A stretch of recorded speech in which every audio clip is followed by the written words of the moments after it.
चलो स्टार्ट करें।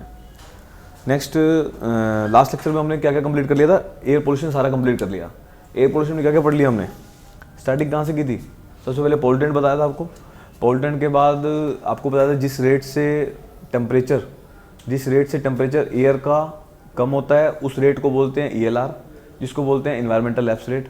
उसके बाद पोल्यूटेंट का टेम्परेचर जिस रेट से कम होता है उसको क्या बोलते हैं? ALR। ये इसका फॉर्मूला क्या होता है? जिस रेट से टेम्परेचर का कम होना with respect to height, DT/DH। जो DT/DH होता है उसको ही बोलते हैं ELR और ALR। ये आपको सारी कहानी बता दी थी। उसके बाद अलग अलग रीजन के लिए टेम्परेचर का कहानी बता दी थी भी 6.5 डिग्री सेल्सियस पर किलोमीटर है, 6 डिग्री सेल्सियस पर किलोमीटर है या 9.8 डिग्री सेल्सियस पर किलोमीटर है। ये सारी कहानी आपको बता दी थी। उसके बाद क्या डिस्कस किया था हमने? उसके बाद इन्वायरमेंट डिस्कस किए थे भी इन्वायरमेंट आपका अनस्टेबल है, स्टेबल है, आइसोथर्मल है या NLR है। NLR मतलब इन्वर्जन है। ये कहानी हो गई थी। उसके बाद आपको प्लूम बता दिए सारे के सारे। प्लूम में कौन कौन से प्लूम पड़े हैं? लूपिंग प्लूम, उसके बाद लूपिंग के बाद न्यूट्रल, उसके बाद कोनिंग, उसके बाद फैनिंग, उसके बाद फैनिंग के बाद फूमिगेटिंग था, उसके बाद टैपिंग। ये सारी कहानी बता दी थी आपको, ठीक है। एक लॉफ्टिंग भी था, लॉफ्टिंग प्लूम भी था जिसमें लॉफ्ट कर जाता था इन्वर्जन लेयर के ऊपर, एक इन्वर्जन लेयर के बीच में उसमें ट्रैप हो जाता था। वो सारी कहानी आपको सारी बता दी थी। अच्छा, उसके बाद आपको मैंने बताया भी एयर पोल्यूशन को कंट्रोल कैसे करते हैं। एयर पोल्यूशन को कंट्रोल 2 मेथड से करवाए हैं, एक नेचुरल से, एक आर्टिफिशियल से। वो लास्ट लेक्चर में डिस्कस कर लिया। आर्टिफिशियल के सारे टाइप से पढ़ा दिया आपको, ठीक है। तो यहाँ पे सारा एयर पोल्यूशन आपका कंप्लीट हो गया। चलो नेक्स्ट है आपका, नेक्स्ट टॉपिक है मेरा noise pollution. Noise pollution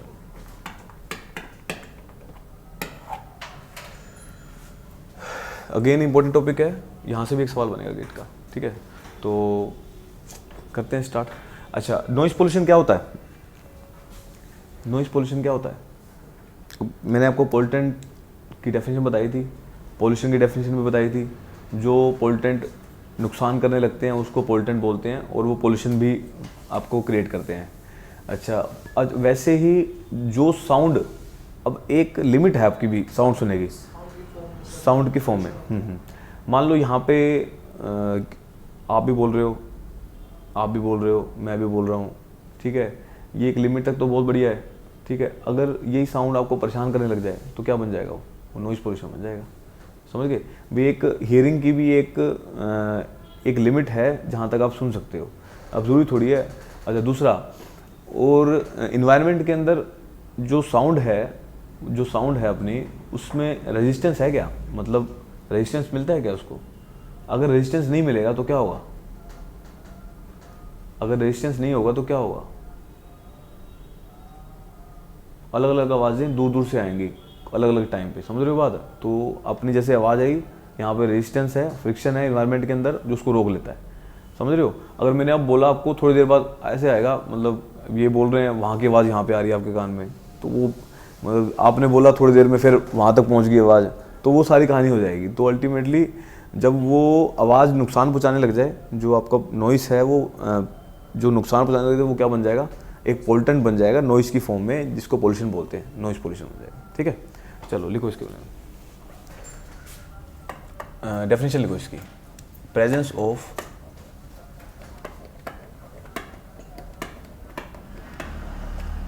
of one और मोर sound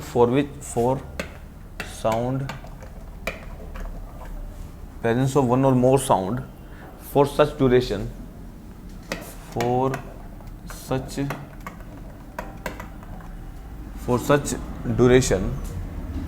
at such pressure level at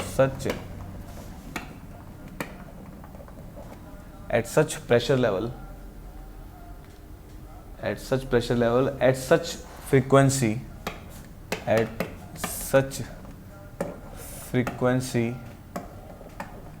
that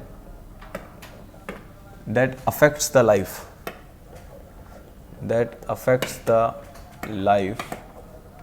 on biosphere, is termed as noise pollution. इसमें क्या बताया अभी, एक या एक से ज़्यादा साउंड किसी ड्यूरेशन के लिए किसी प्रेशर लेवल पे है और कोई उसकी कुछ ना कुछ फ्रीक्वेंसी है जो इफेक्ट कर रही है लाइफ को बायोस्फीयर पे। बायोस्फीयर क्या होता है? बायोस्फीयर कौन कौन सी?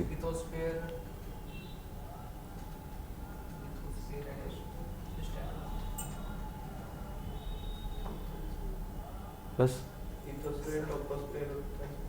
लिथोस्फीयर, हाइड्रोस्फीयर और ट्रोपोस्फीयर। लिथोस्फीयर मतलब लैंड, हाइड्रोस्फीयर मतलब वाटर और ट्रोपोस्फीयर जहाँ पे हम रह रहे हैं, मतलब जो इन्वायरमेंट है अपना। ये तीनों रीजन किस में आते हैं? बायोस्फीयर पे आते हैं। बताया था ना आपको स्टार्टिंग में पहले, तो ध्यान रखना ये चीज़ें। चलो अब जैसे वहाँ पे क्या कर रहा था, वहाँ पे पोल्यूटेंट नुकसान कर रहा था, यहाँ पे क्या कर रही है? नॉइज नुकसान कर रही है बायोस्फीयर की लाइफ को। तो जो इफेक्ट करना है इसको नॉइज पोल्यूशन बोल दिया इसको। चलो नेक्स्ट है प्रॉपर्टीज ऑफ साउंड। देख लिया properties of sound.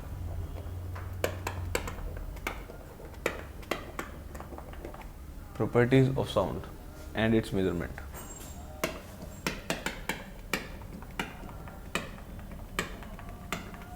And its measurement.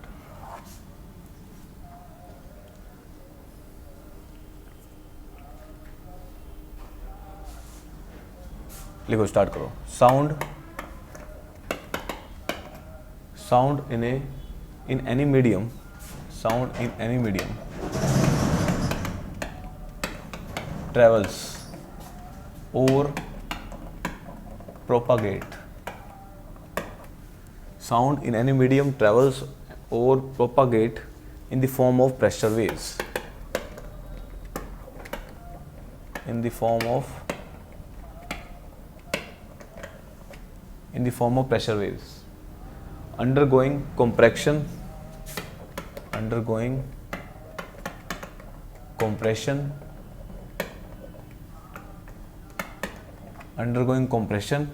or rarefaction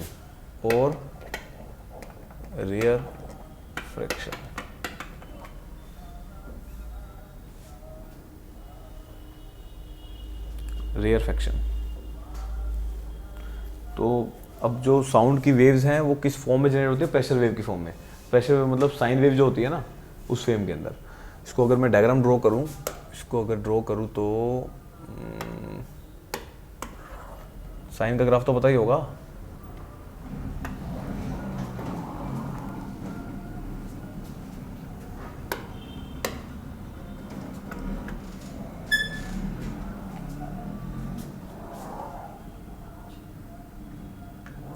ये लो, ये साइन वेव बन गया, ठीक है। ये आपको बना के दिखा दिया। ये क्या होता है? इस पोर्शन को क्या बोलते हैं? इस पोर्शन को क्या बोलते हैं? हैं? क्या बोलते हैं इसको? ये पता है, ये बचपन की चीज़ है। एक क्रेस्ट, एक ट्रफ, यही होता होगा। अच्छा, इस डिस्टेंस को क्या बोलते हैं? इस डिस्टेंस को क्या बोलते हैं? अरे तो फिजिक्स है बचपन वाली। इस रीजन को क्या बोलते हैं? अरे एम्पलीट्यूड, याद आ गया? एम्पलीट्यूड बोलते हैं इसको। ए से नोट कर, सारा एम्पलीट्यूड है। अच्छा, जो क्रेस्ट से क्रेस्ट का बीच का डिस्टेंस क्या होता है? क्रेस्ट से क्रेस्ट के बीच का डिस्टेंस क्या होता है? हैं? ये क्या होती है? This is wavelength. अब क्रेस्ट से क्रेस्ट तक के पहुंचने का टाइम क्या होता है? क्रेस्ट से क्रेस्ट का, जो टॉप से टॉप तक का टाइम, उसको क्या बोलते हैं? कितना टाइम लगा, उसको टाइम पीरियड बोल देते हैं। तो टाइम पीरियड बोल देंगे इसको, जितना टाइम लगेगा उसको पीछे नोट कर दिया। तो ये सारी कहानी है। तो मतलब जनरल छोटी छोटी चीज़ें हैं जो सारी डिटेल में अभी आपको बताऊंगा। घबराने वाली बात नहीं है, अभी पढ़ रखा है या नहीं पढ़ रखा, कोई दिक्कत वाली बात नहीं है। मतलब एक वेव बनेगी साइन की फॉर्म में, जो साइन का ग्राफ होता है वैसा ही। वही इन दोनों के बीच का क्रेस्ट क्या होता है, ट्रफ क्या होता है वो भी बता दूंगा, एम्पलीट्यूड क्या होता है वो भी बता दूंगा, इन दोनों के बीच का डिस्टेंस क्या होता है वो भी बता दूंगा, कितना टाइम लगता है वो भी बता दूंगा। ठीक है, वो सारी कहानी है। ये प्रॉपर्टीज ऑफ सारी क्या है? साउंड की प्रॉपर्टी है। इस फॉर्म में साउंड क्या करती है? प्रोपागेट करती है। इस फॉर्म में चलती है, वेव की फॉर्म में। समझ गई बात? तो ये सारी कहानी है। चलो लिखो इसके बारे में। अब ये किस किस के बीच में, ये लिख लो।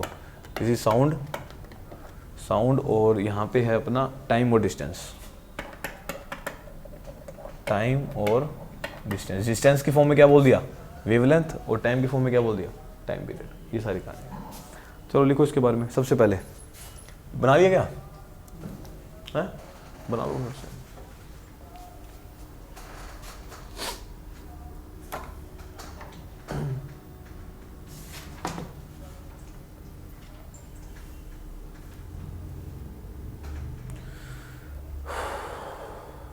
ये साउंड प्रेशर है, साउंड प्रेशर, साउंड प्रेशर, इसको पी से डिनोट करते हैं,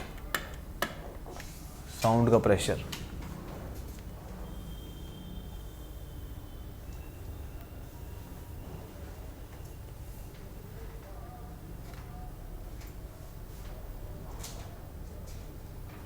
अच्छा, इस सारी कर्व में मीन प्रेशर कितना होगा? इस सारी कर्व में मीन प्रेशर कितना होगा? Average pressure. ये प्रेशर वेव्स है, ये प्रेशर है, ये प्रेशर की वजह से आ रही है। मीन प्रेशर कितना होगा? कर्व होती है हमेशा सिमेट्रिक, ये इसका जितना डिस्टेंस है उतना इसका है, तो मीन प्रेशर कितना हो जाएगा? 0 हो जाएगा। तो आपको ये भी ध्यान रखना है। तो P बार इक्वल टू 0, वैसे ही लिख दिया मैंने यहाँ पे, आगे यूज कर लूँगा इस टर्म। चलो स्टार्ट करें। पहली प्रॉपर्टी बना लिया ना। फर्स्ट प्रॉपर्टी है टाइम पीरियड, इसको डिनोट करते हैं P से। Time period, time between two successive crest, time between two successive crest और trough, time between two successive crest और trough is termed as time period. इसको टाइम पीरियड। अच्छा, ये किसका रेसिप्रोकल होता है? ये फ्रीक्वेंसी का रेसिप्रोकल होता है, 1/f। ये इसका फॉर्मूला हो गया, ठीक है।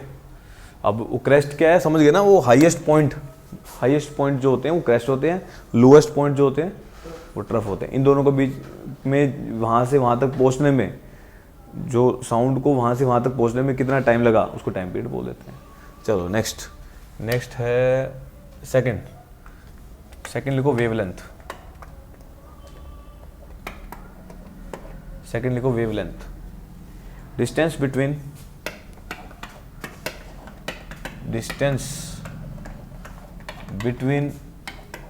टू क्रेस्ट और trough, distance between two crest और trough is termed as wavelength, is termed as wavelength। Formula क्या होगा इसका? फॉर्मूला क्या होगा लैम्डा का? लैम्डा मतलब डिस्टेंस किसके इक्वल होता है? Velocity into time. वेलोसिटी किसकी? साउंड की वेलोसिटी इनटू में टाइम क्या होता है? Time period. ये मेरा फॉर्मूला, अब इसी से बना दिया मैंने फॉर्मूला, समझ गए? अरे ये बचपन की है, वो तो याद ही होंगी, थोड़ी चीज़ें तो थोड़ी याद होंगी, अब याद आ जाएंगी। और लैम्डा मतलब वेवलेंथ, मतलब डिस्टेंस मतलब वेलोसिटी इनटू में time. Velocity of sound, C velocity of sound होती है, पी टाइम पीरियड। बस ये फॉर्मूला बन गया, कुछ भी पूछ ले। अच्छा, दूसरा फॉर्मूला क्या बन सकता है इसका? Lambda equal to C into में 1/f। अब यहाँ से सी की वैल्यू निकल जाती है, सी इक्वल टू लैम्डा एफ। ये भी फॉर्मूला होता है, ये पढ़ रखा होगा, सी इक्वल टू लैम्डा एफ, यहाँ से निकल जाता है, ठीक है। वो ऐसा होता है ना, जैसे सोचता है यार डिप्लोमा कराया बच गया मैं, बचता कहीं नहीं है, कहीं ना कहीं फंसेगा वो, मतलब पढ़ना पड़ेगा। मैथ्स में बचाया नहीं बचेगा, मैथ आता नहीं है, डिप्लोमा कर लेता हूँ वो भी नहीं है, पढ़ना पड़ेगा, मतलब पढ़ना पड़ेगा। पढ़ाई और पहले और पढ़ाई और काम बहुत आती है। आज से आपने कई साल पहले भी कुछ पढ़ा होगा ना, वो कहीं ना कहीं काम आ रहा होगा, समझ रहे हो? मतलब पढ़ते रहो, कहीं ना कहीं काम आएगा अच्छी जगह पे। चलो नेक्स्ट, तीसरी property amplitude.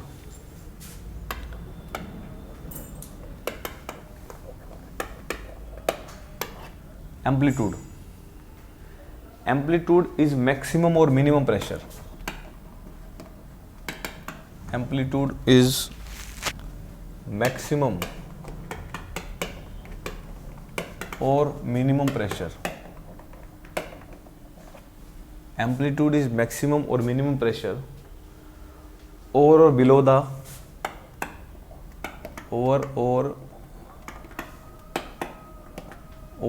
below the mean pressure, over or below the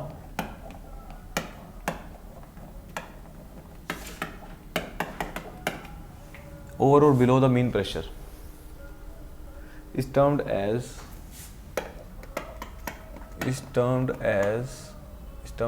amplitude। मतलब एक रेफरेंस ले लिया, मीन प्रेशर के ऊपर मैक्सिमम और मिनिमम प्रेशर कितना है उसको क्या बोल रखा है, क्या बोल दिया, एम्पलीट्यूड बोल दिया। मतलब अगर कुछ मीन प्रेशर होता वो तो इक्वल हो जाता ना, मीन मतलब बराबर जहाँ से वो कट जाता उसके ऊपर कितना प्रेशर है, अल्टीमेटली वहाँ तो वहीं आ रहा है प्रेशर बीच में, उसके ऊपर कितना प्रेशर है उसको एम्पलीट्यूड बोल दिया। वो मैक्सिमम भी हो सकता है, मिनिमम भी हो सकता है, उस डिस्टेंस को क्या बोलते हैं, एम्पलीट्यूड बोलते हैं। चलो नीचे नोट डाल के पॉइंट लिखो। all the sound measuring device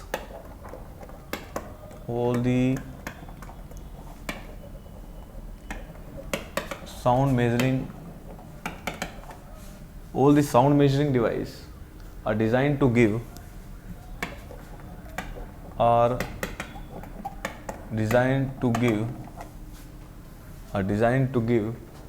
root mean square pressure,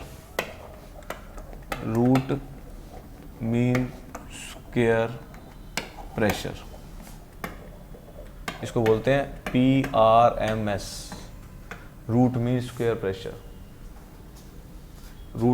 pressure. जितनी भी साउंड मेजरिंग डिवाइस हैं वो जो डिज़ाइन करते हैं हम लोग, are design to give the, वो वैल्यू किसकी देती है हमेशा, रूट मीन स्क्वायर वैल्यू की वैल्यू देते हैं, PRMS बोलते हैं इसको, ठीक है, P बड़ा RMS नीचे, ठीक है। चलो अब एक्चुअल में PRMS होता क्या है, ये कुछ नहीं होता, ये स्टैंडर्ड डेविएशन ही होता है। ये मतलब आपको अगर मैथ की लैंग्वेज बता दूँ तो स्टैंडर्ड डेविएशन इसकी फॉर्म में देते हैं, तो सवाल कुछ भी दे सकता है इसकी फॉर्म में या इसकी फॉर्म में, स्टैंडर्ड डेविएशन की फॉर्म में। चलो इसका फॉर्मूला देख लो, क्या फॉर्मूला है इसका फॉर्मूला है अपना PRMS, इसका फॉर्मूला है root of 1/T summation of P into में T का स्क्वायर होता है, P इंटू T इसका स्क्वायर dt, ये मेरा फॉर्मूला बन गया इसका। और टाइम है अपना 0 से T, ये लिख लो फॉर्मूला, इसको यूज कर लेंगे।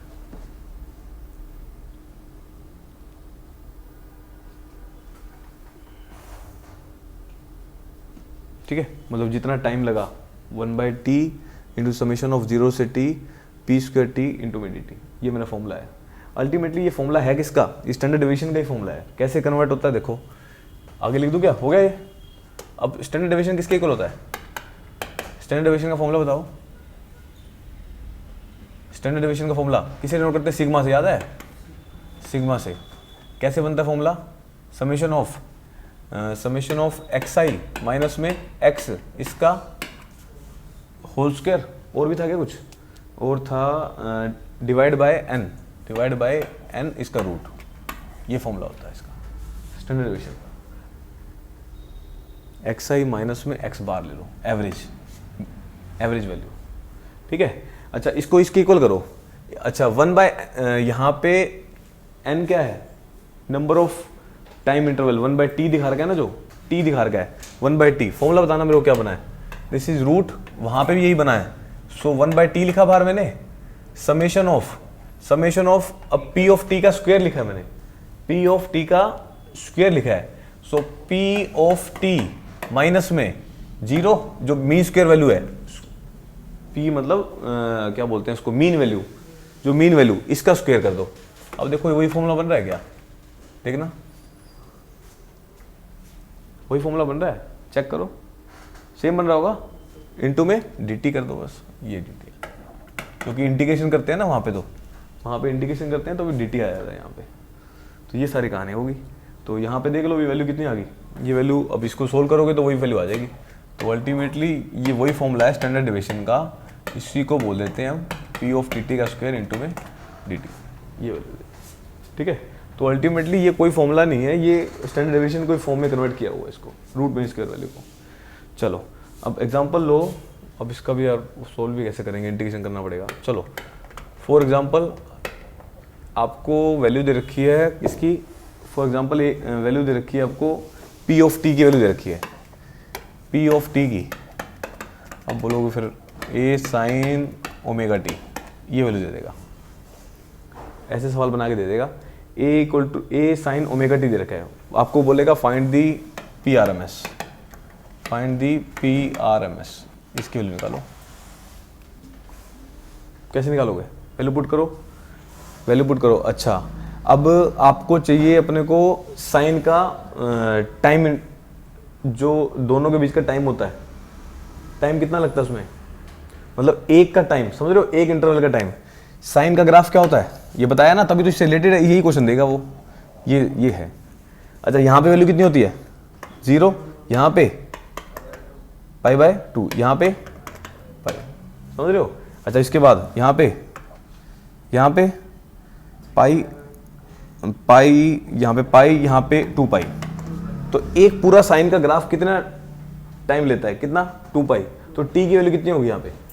2 पाई। यही आपको क्वेश्चन सोल्व करना था। टी की वैल्यू कितनी आ गई? 2 पाई। वैल्यू सोल्व करो, वैल्यू पुट करो इसमें, वैल्यू पुट करो इसमें। तो क्या वैल्यू बचेगी? Integration of 1/2 pi summation of, क्या वैल्यू आएगी? समेशन ऑफ, या समेशन को आप इंटीग्रेशन भी लिख सकते हो, समेशन को आप इंटीग्रेशन भी लिख सकते हो, एक ही बात है।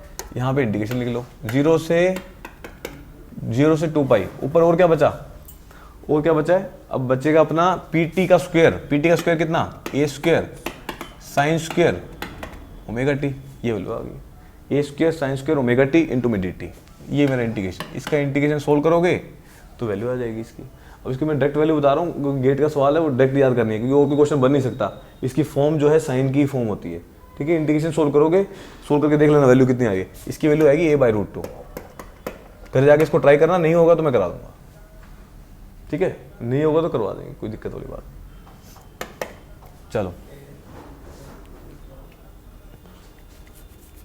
चलो नेक्स्ट, ए कांस्टेंट है भाई, ए कांस्टेंट है, कोई भी दे सकता है, ए बी सी डी कुछ भी दे सकता है यहाँ पे। चलो ये सारी वैल्यू भी होगी। नेक्स्ट, ये स्टार लगा लेना, इस पे सवाल आया हुआ है। नेक्स्ट है अपना, क्या रह गया? नेक्स्ट प्रॉपर्टी, कितनी प्रॉपर्टी होगी? 3 होगी। चौथी प्रॉपर्टी है अपनी power of sound. Power of sound, इसको डिनोट कर रखा है अपन ने ओमेगा से। पावर ऑफ साउंड को ओमेगा से, it is defined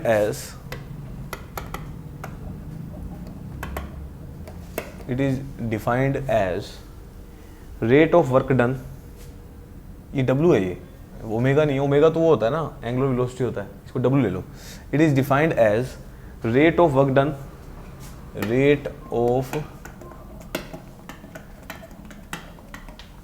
it is defined as rate of work done by traveling sound waves,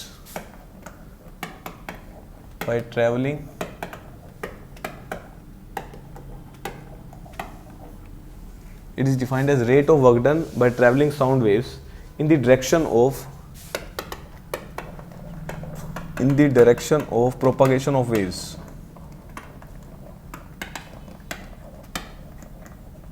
In the direction of propagation of waves, and may also termed as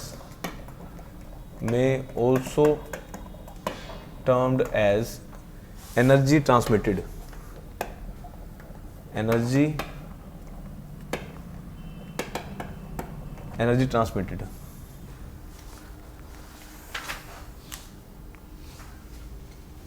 हो गया, energy transmitted. और may term the energy transmitted by a sound waves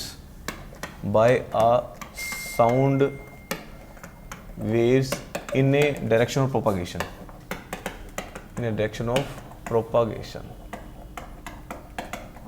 ये लिख लो।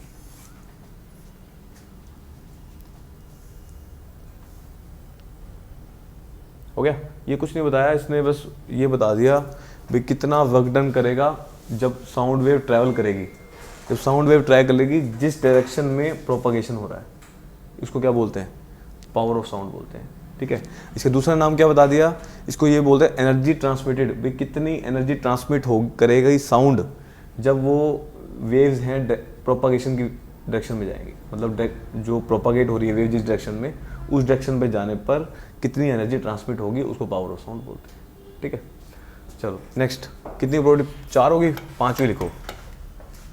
5वीं है अपनी sound intensity. अब इनमें से कोई भी उठा के दे देगा, पूछ लेगा डेफिनेशन देके। साउंड इंटेंसिटी, इसको आई से डिनोट करते हैं। This is sound intensity.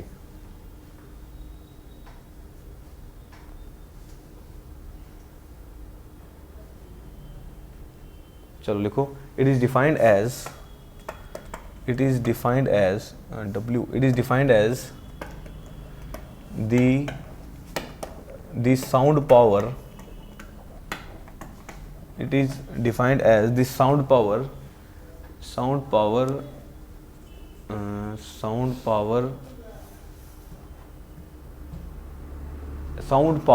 per unit area.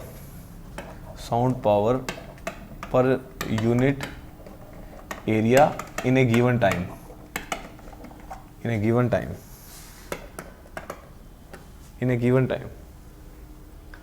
या इन ए पर यूनिट एरिया लिख लो, in a given area, per unit area हो गया, इन ए गिवन टाइम। ठीक है, per unit area and normal to the direction of propagation. Normal to the direction of propagation. Normal to the direction of propagation.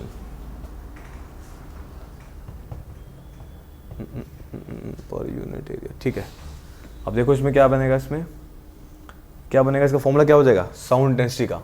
Sound intensity I equal to W divide by में per unit area divide by में area. अब W क्या है यहाँ पे, sound की power किस में होती है ये, वॉट में, पर यूनिट पर मीटर स्क्वायर, वॉट पर मीटर स्क्वायर।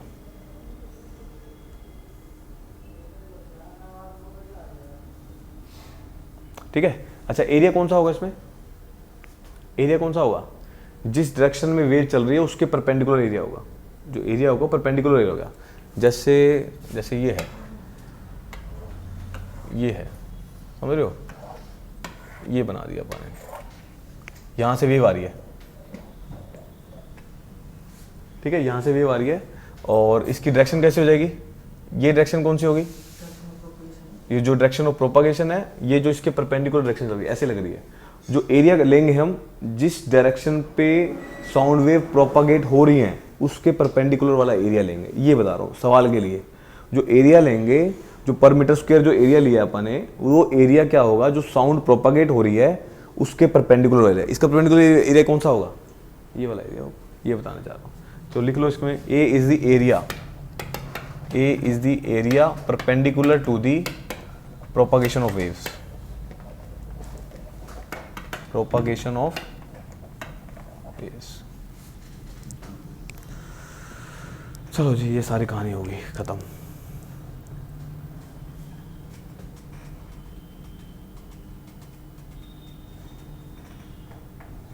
ठीक है,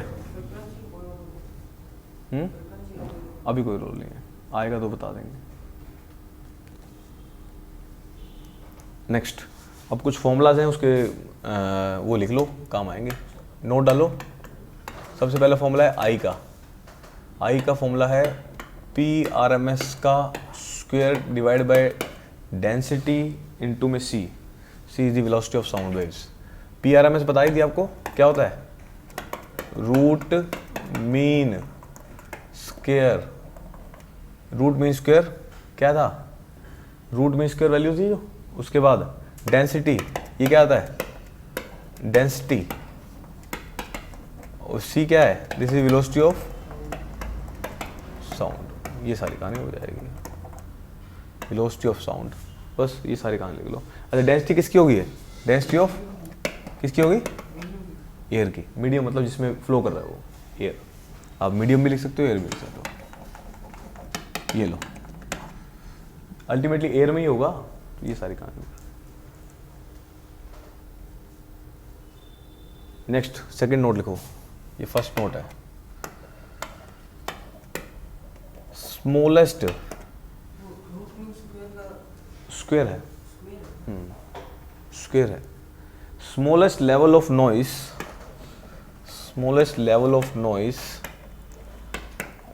that can be heard, smallest level of noise that can be heard by human ear, by human ear is 20 micron pascal. Level of noise बता दी 20 micron pascal and highest extend up to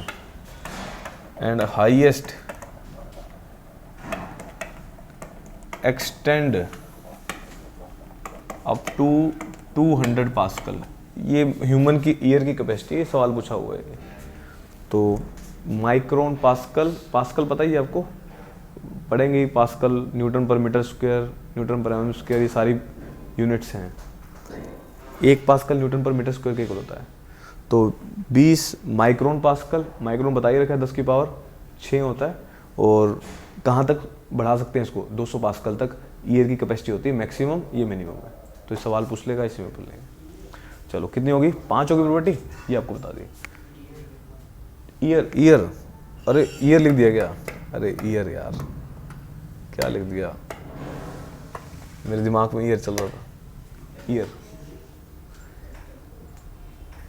human ear है ना, मैंने spelling गलत लिख दी। चलो next, level of noise कितनी probability होगी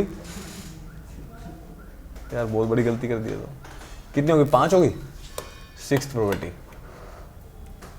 6th प्रोबेबिलिटी है level of noise, level of noise L, level of noise.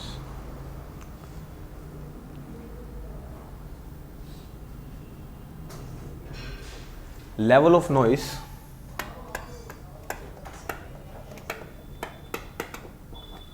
level of noise of any given sound pressure, of any given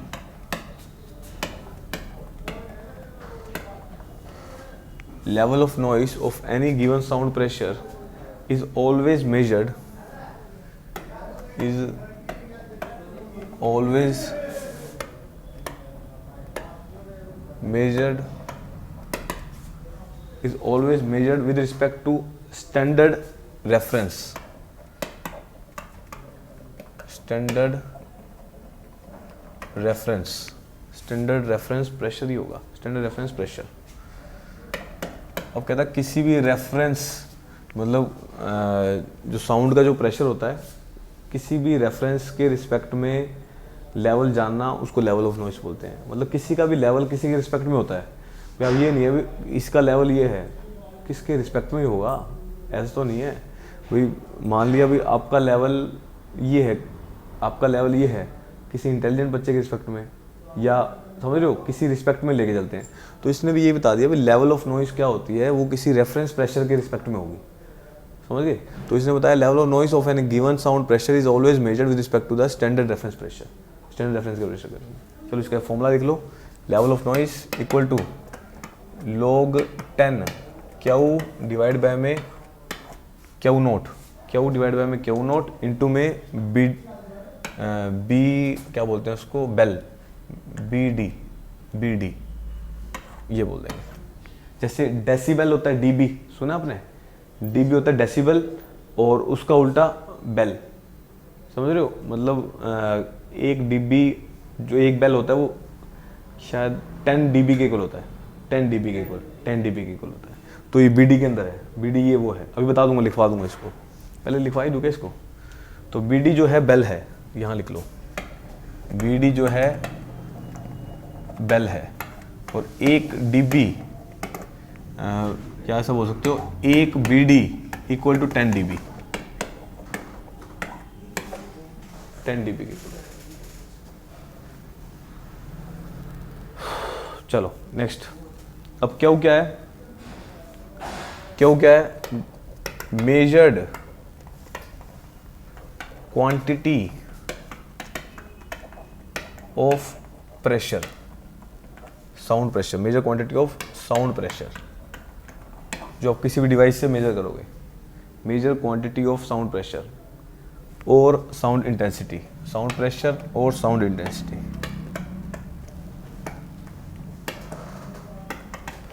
Q note, ये reference लेके चलेंगे। Reference standard quantity of standard pressure, reference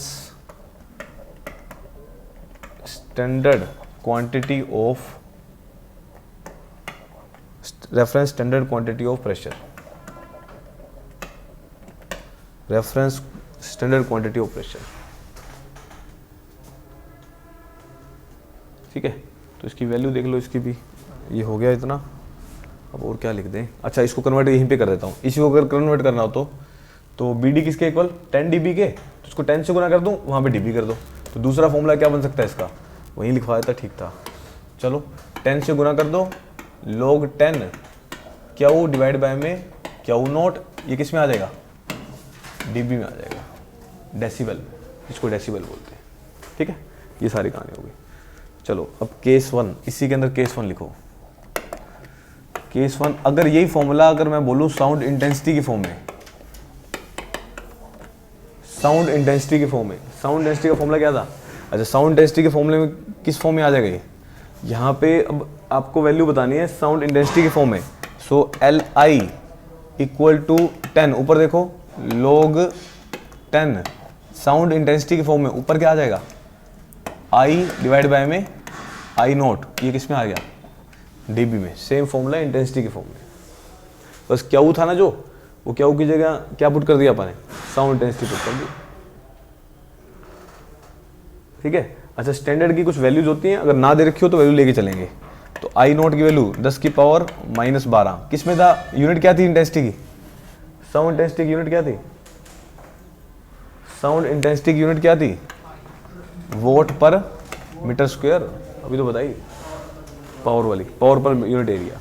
next, इसी case को अगर मैं बोल दूं किसी केस में रूट मीन स्क्वायर की वैल्यू में, मतलब sound pressure level, sound pressure, sound pressure की फॉर्म में। अच्छा साउंड प्रेशर की फॉर्म में क्या फॉर्मूला हो जाएगा, L P equal to 10 log 10, यहाँ पे क्या आ जाएगा, P R M S divide by में P nought R M S, ये किस में आ जाएगी, ये भी dB में आ जाएगी। और यहाँ पे लेंगे, यहाँ पे इसका स्क्वायर आ जाता है, वहाँ पे स्क्वायर था ना, यहाँ स्क्वायर आ जाता है इसमें, ये फर्क है इसमें। ये मेरा फॉर्मूला बन जाएगा। ठीक है, अच्छा अगर यहाँ पे स्क्वायर है, क्या मैं इसको log की प्रॉपर्टी है इसके आगे आ सकती है, तो इसका फॉर्मूला एक और क्या बन जाएगा, सो LP का फॉर्मूला क्या बन जाएगा, equal to 20 log 10 P RMS P naught RMS, ये dB में आ जाएगी। अच्छा नेक्स्ट, P नोट RMS अगर ना दे रखी हो तो रेफरेंस इसका एज्यूम कर लेंगे 20 माइक्रोपास्कल। ये क्या होता है, रेफरेंस है भाई, मिनिमम कितना सुन सकते हो आवाज, तो ये वाली वैल्यू होगी साउंड प्रेशर, तो इतना लेके चल लेंगे, ये मेरा फॉर्मूला बन जाएगा। मतलब किसी के रिस्पेक्ट में बताना है, अगर साउंड प्रेशर की वैल्यू बतानी है तो इसकी वैल्यू पता होनी चाहिए ना अपने को, तो एज्यूम कर लेंगे कितनी, 20, इतनी सुन सकते हैं हम, इसकी रेफरेंस की वैल्यू ये ले लेंगे। ठीक है जी, ये सारी कहानी में होगी। चलो इतना ही कर लें, चलो कल कर लेंगे।